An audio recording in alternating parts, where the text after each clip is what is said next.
today we'll focus on the importance of understanding TAMs, total addressable markets, and moving into bigger markets when you are ready. This segment is brought to you by one of our longest term partners, Lil Nouns, an expansion DAO based on the famous Nouns DAO, who fund cool creative endeavors which can proliferate the Nounish meme. Now, the reason why I've been thinking about this the last couple of months is because I started to recognize there's a whole YouTube world of crypto that often does not come into the depths of crypto Twitter.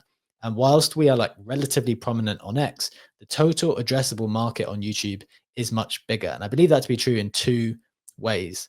Number one, there are more crypto enjoyers on YouTube because YouTube is a bigger platform. And so we needed to expand in that direction, in my opinion. And two, there are also more people watching on YouTube than on X in general. And since we think video is going to be super important moving forward, not only because it builds a more personal connection with the audience, is also something which will be harder for AI to replicate anytime soon. And I'm not even joking with that. I actually think about that and how we can continue to differentiate ourselves from AI and make ourselves more resilient.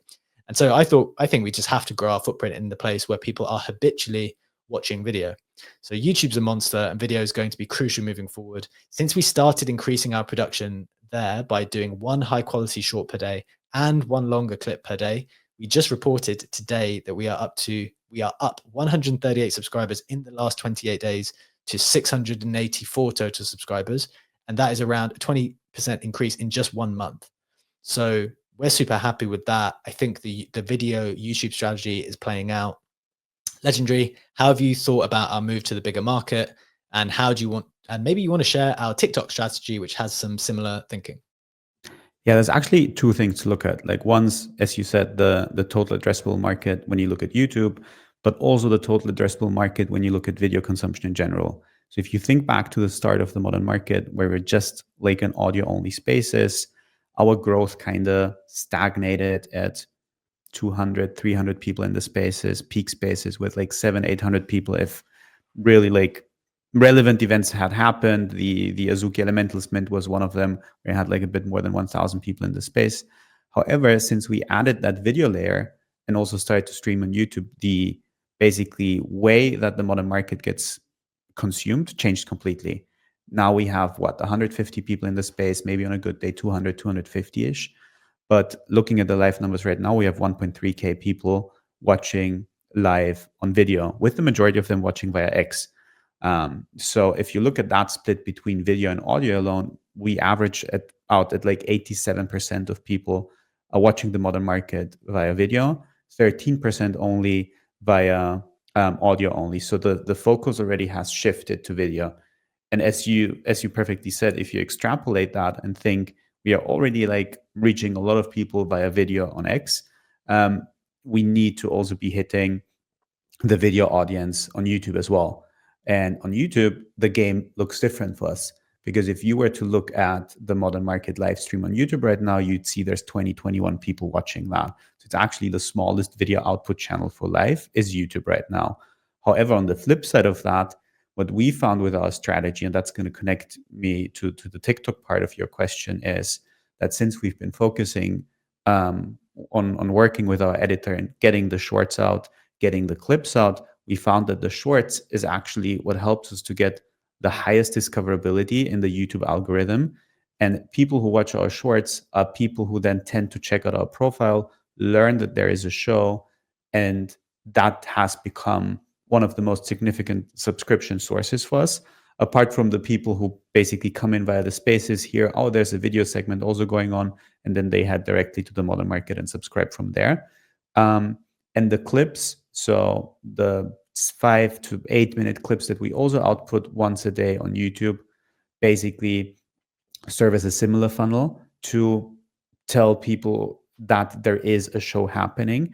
And what we have seen as a result of that is an interesting uptick in people actually rewatching the show on YouTube. As I said, we have like 20 people, 25 watching it live, but there's like more than 100 already who are rewatching basically the full episode on YouTube every day. And because we've seen the strength of shorts as a like top of funnel strategy to showcase the other YouTube content that we are doing, we thought to kind of replicate the same with TikTok, because the same principle applies there. Huge total addressable market. TikTok crypto content is booming right now. And it doesn't take a lot of extra effort, quite frankly, to take the shorts that we've already been producing, upload them to TikTok, have a connection to the modern market YouTube, and just get a feeling for how that goes. On TikTok, we like get 500, 700, 1.2, 1.3K views on some of the shorts, but the engagement is not there yet. So for us, it's like more of an experiment right now to see if we can basically get a good like foothold on TikTok, expand from there, see how that evolves over the next like 2 to 3 months, and then like really find the right position in our entire like audience and video funnel for the TikTok content and see what we want to do with that. But for now, strategically speaking, it's a low lift to have extra shorts on there. They get good traction, they get good visibility. And if we wanted to further uplift from there, we would have already built a solid base to do so.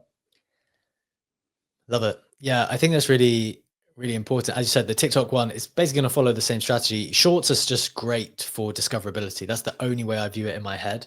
Just get people watching, which they definitely do, whether it's YouTube or on TikTok. And it's like, hopefully a proportion of those people over time just keep funneling in to one of your main places. And I think that place will be YouTube long term. Interesting point on, you said the review numbers. Obviously we go live, we have this number of people watching now, and on YouTube there might only be 20, 30 people in here, but I saw one of our videos the other day got 200 views. So there are a significant proportion of people now. Most of them are going over 100, 150, and the top one has been 200. The first time that's happened, like I think it was last week, the Magic Eden episode, actually, I was checking this morning. So I'm super happy with that. I think it's just insightful to be able to give some of these data points and analytics and honest thoughts and reflections that we're sharing, that we're kind of experiencing as we go through it, because I know a lot of people will be curious, from just like our perspective, given that they watch, and maybe that's an interesting look behind the scenes, but I'm sure there are learnings here that you can apply as part of your own creator media strategies, which should be helpful. So hope that was interesting to people. Once again, shout out to Little Nouns DAO for sponsoring this segment. Little Nouns is an expansion DAO based on the famous Nouns DAO, who fund cool creative endeavors which can proliferate the Nounish meme. They have been one of our biggest supporters over the years, multiple years actually. Even before me and Legendary started the show, they were sponsoring me personally. I'd highly recommend checking them out as a place to vibe in the Nounish culture and as a gateway to the Nouns ecosystem.